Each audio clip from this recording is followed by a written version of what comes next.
रोहिणी आचार्य ने यहां पर डिलीट कर दिया है अपना पोस्ट और इशारों में नीतीश पर साधा था निशाना। मामले के तूल पकड़ने पर पोस्ट हटाया। बिना नाम लिए लालू यादव की बेटी रोहिणी आचार्य ने नीतीश कुमार पर तंज किया। एक के बाद एक 3 ट्वीट किए थे, लेकिन जैसे ही सियासत गरमाई वैसे ही रोहिणी आचार्य ने ट्वीट यहां पर डिलीट कर दिया। दूसरे जेडीयू के नेता है जो ये कह रहे हैं कि आखिरकार हम इस बात को अपने ऊपर क्यों ले, जहां इंजन जाएगा वहां बोगी जाएगी, ये कहते हुए नजर आ रहे हैं जेडीयू के नेता। तो देखिए किस तरीके से रोहिणी आचार्य ने पहले ट्वीट किया, ट्वीट के जरिए तंज किया, तंज के बाद अब जिस तरीके से जो विवाद शुरू हो गया, चर्चाएं शुरू हो गई, उस चर्चाओं के तूल पकड़ने के साथ उन्होंने पोस्ट भी हटा दिया है। जिस तरीके से तस्वीर निकल के सामने आ रही है बताने के लिए काफी कि बिहार में कुछ भी ठीक नहीं है।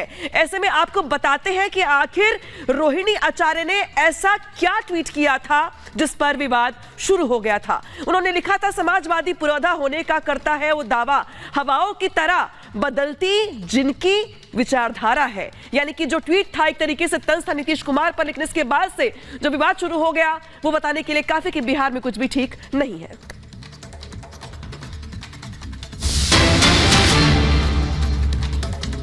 और इसी के साथ एक और बड़ी खबर आपको बताते हैं, जेडीयू के मंत्री मदन सहनी का बयान भी सामने आया है। रोहिणी के ट्वीट पर जेडीयू ने ही ये कहा है, उनकी तरफ से सियासत जब बढ़ने लगी तब ये कहा गया है मदन सहनी की तरफ से कि हम इसे अपने ऊपर क्यों ले। नीतीश ने कभी परिवारवाद नहीं किया, जिधर इंजन वहां बोगी जाएगी, ये भी जेडीयू के नेता यहां पर कह गए हैं। बड़ी बात कह गए हैं कि जहां इंजन जाएगा वहीं बोगी भी जाएगी।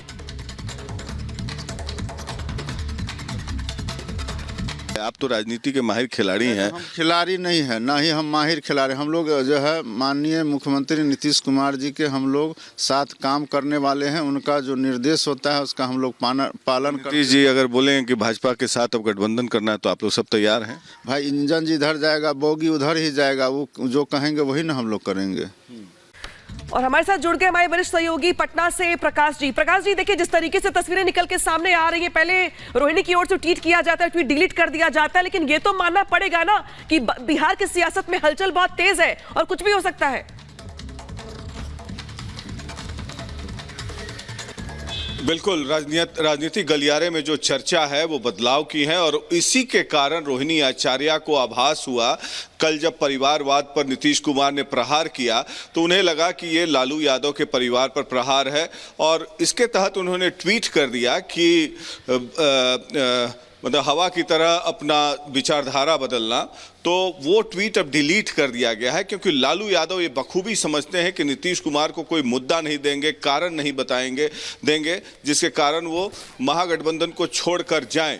लेकिन ये लालू यादव और तेजस्वी यादव को भी आभास हो चुका है कि अब नीतीश कुमार कुछ कड़ा राजनीतिक फैसला लेने वाले हैं और जिस तरीके से हलचल बढ़ी हुई है पिछले 1 महीने से बिहार की राजनीति में, और जैसे कल कर्पूरी ठाकुर जयंती के अवसर पर नीतीश कुमार ने बयान दिया परिवारवाद पर, उसके बाद कर्पूरी ठाकुर पर, और परसों जब कर्पूरी ठाकुर को भारत रत्न दिया गया, पहला ट्वीट आता है जिसमें प्रधानमंत्री को धन्यवाद का जिक्र नहीं होता है। उसके बाद 40 मिनट बाद फिर एक सुधार किया हुआ ट्वीट आता है जिसमें नीतीश कुमार ने प्रधानमंत्री नरेंद्र मोदी को धन्यवाद दिया। उसके बाद बीजेपी के जेडीयू के तमाम नेता प्रधानमंत्री को धन्यवाद ज्ञापन करते हैं। अब जैसे कि जानकारी आ रही है कि दिल्ली में बैठक हुई है, बीजेपी भी नापजोख कर रही है कि क्या फ़ायदा है, राजनीतिक फ़ायदे क्या हैं जेडीयू के साथ जाने में। और इधर जेडीयू के भी कई नेता जो नीतीश कुमार के खासम खास हैं वो काफ़ी कॉन्फिडेंट है इस बात को लेकर कि कुछ बदलाव होना है। अब ये देखने वाली बात होगी कि कब होगी ये बदलाव, क्योंकि 4 तारीख को प्रधानमंत्री नरेंद्र मोदी का दौरा है बिहार में, पूर्वी चंपारण जिले में। अब उसके पहले क्या होता है, क्योंकि सारे पॉलिटिकल गणित होते हैं इसमें, सीट शेयरिंग का होगा या बीजेपी को फ़ायदा है नीतीश कुमार को लेने में या नहीं है, नीतीश कुमार को क्या नफ़ा नुकसान है, ये सब सारे जोड़ घटाव होने के बाद भी कोई राजनीतिक समीकरण बनता है। लेकिन मसला साफ है कि लालू यादव और नीतीश कुमार के बीच में दूरी काफ़ी बढ़ गई है, जिसे पाटना मुश्किल है क्योंकि वो तमाम राजनीतिक कार्यक्रम, गवर्नमेंट की बैठकें, उसमें सब में ये बातें दिखती हैं कि राष्ट्रीय जनता दल जो कि तेजस्वी यादव अभी डिप्टी सीएम है और नीतीश कुमार में काफी दूरी बढ़ चुकी है। प्रकाश जी, अंदर खाने से जो खबर आ रही है कि जेडीयू के कई विधायक है जो छिटक करके आरजेडी में जाने की तैयारी कर रहे हैं, तो क्या यहाँ पर भाप गए हैं नीतीश कुमार कि अब वो अल्पमत में आने वाले हैं? अच्छा होगा कि महागठबंधन को टाटा बाय बाय करके एनडीए में जाकर के एक बार फिर से ज्वाइन कर लें।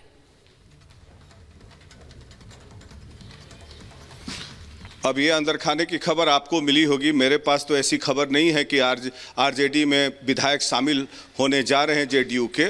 आपको कुछ पुष्ट खबरें होंगी जिसके तहत आप टीवी पे बोल रही हैं ये, लेकिन जहां तक कि एंटी डिफेक्शन लॉ है, जेडीयू के 45 विधायक हैं, उनमें से 30 विधायकों की संख्या चाहिए डिफेक्ट कराने के लिए।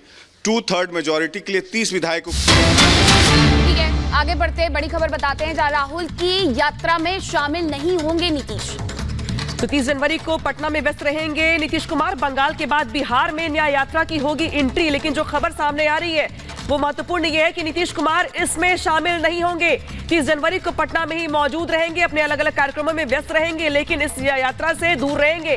तो यानी कि एक तरीके से इस यात्रा से किनारे करते नीतीश कुमार दिखाई दे रहे हैं। मानना पड़ेगा अब इस बात को लेकर आगे कि जो महागठबंधन जिसकी शुरुआत नीतीश कुमार ने अपनी ओर से की थी, जिस एकता का संदेश देने का प्रयास उनकी ओर से किया गया था, अब वही नीतीश कुमार राहुल गांधी की न्याय यात्रा में शामिल नहीं होंगे। 30 जनवरी को अपने अलग अलग कार्यक्रमों में शामिल होंगे, लेकिन वो इस न्याय यात्रा से दूरी बनाते हुए दिखाई दे रहे हैं। यानी कि मान लिया जाए कि बिहार में खेला होने को लेकर के जिस तरीके से शुरुआत हो चली है, अब यहाँ पे मानना पड़ेगा कि बिहार में सब कुछ ठीक नहीं है और कुछ भी हो सकता है आने वाले दिनों में। तो राहुल की यात्रा से दूर रहने वाले हैं नीतीश कुमार। दूसरी तरफ बंगाल में यात्रा प्रवेश की तो वहां पर इस तरीके के पोस्टर राहुल गांधी को दिखा दिए गए कि बंगाल के लिए दीदी काफी। आखिरकार ये कैसा गठबंधन है जहां अलग अलग तरीके से देखने को मिल रहा है। दूसरी तरफ बिहार में सियासत क्या चल रही है, अब आपको वो समझाते हैं। 23 जनवरी की तारीख होती है और अचानक नीतीश कुमार मिलने पहुंच जाते हैं। यहाँ पर राज्यपाल से 40 मिनट तक बंद कमरे में बातचीत होती है और इसके बाद ही ये कयास लगने लगे हैं कि आखिरकार क्या खिचड़ी पक रही है। फिर देखा गया कि एक मंच पर बैठे होते हैं नीतीश कुमार और साथ ही तेजस्वी यादव, लेकिन दोनों के बीच में कोई बातचीत नहीं होती है। परिवारवाद को लेकर के भी यहाँ तंज कसते हुए नजर आए थे नीतीश कुमार और इन्हीं सभी हालातों को देखते हुए लग रहा है कि बिहार की राजनीति में अब कुछ भी अच्छा नहीं चल रहा है। कैबिनेट की बैठक होती है, चंद मिनट आज खत्म हो जाती है, चंद मिनट बाद लालू परिवार ने उसके बाद पलटवार किया। रोहिणी आचार्य ने जो ट्वीट किया वो सीधा सीधा यही कहते हैं कि नीतीश कुमार पर ये निशाना साधा जा रहा था, तंज कसा जा रहा था। हालांकि जैसे ही सियासत बढ़ती है यहाँ पर रोहिणी आचार्य के द्वारा वो ट्वीट डिलीट कर दिए जाते हैं। लालू परिवार ने पलटवार किया और इसी को लेकर के अब ये कयास लग रहे हैं कि कुछ भी ठीक नहीं है और कभी भी कोई भी परिवर्तन यहां पर हो सकता है। अब आगे बढ़ेंगे और इंडी गठबंधन को बात करेंगे।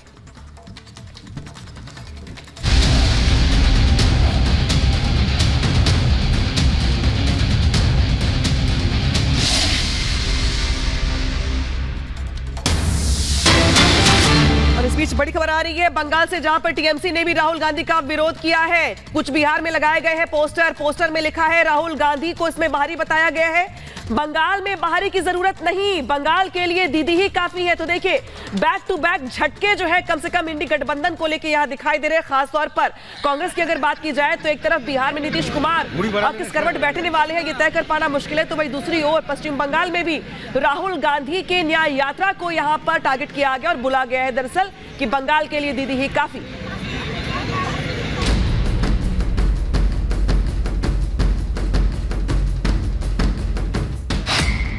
মমতা নারাজ, তখন থেকে আমাদের দল সিদ্ধান্ত নিয়েছে আমরা বাংলায় একা চলবো। ইভেন ওরা যে আজ থেকে র্যালি করেছে আমাদের একবার आपका इनकार। 2024 में लोकसभा चुनाव में आम आदमी पार्टी के पक्ष में 13-0। नीतीश का तंज। पुनीत ठाकुर जी से ही सीख करके हमने भी अपने किसी परिवार को आज तक नहीं बढ़ाया है। सीपीएम का हमला। नीतीश कुमार बहुत पहले ही कहा था कि बेपेदी लोटा की तरह वो बेपेदी औरत है। एनडी में बड़ी दरार। बीजेपी के खिलाफ बने विपक्षी गठबंधन में सब कुछ ठीक नहीं है। हालात ये हैं कि कुछ दिनों पहले तक जिस गठबंधन के नेता जोर शोर से एकजुटता के नारे लगा रहे थे, अब वो एक दूसरे के खिलाफ सार्वजनिक रूप से आग उगल रहे हैं।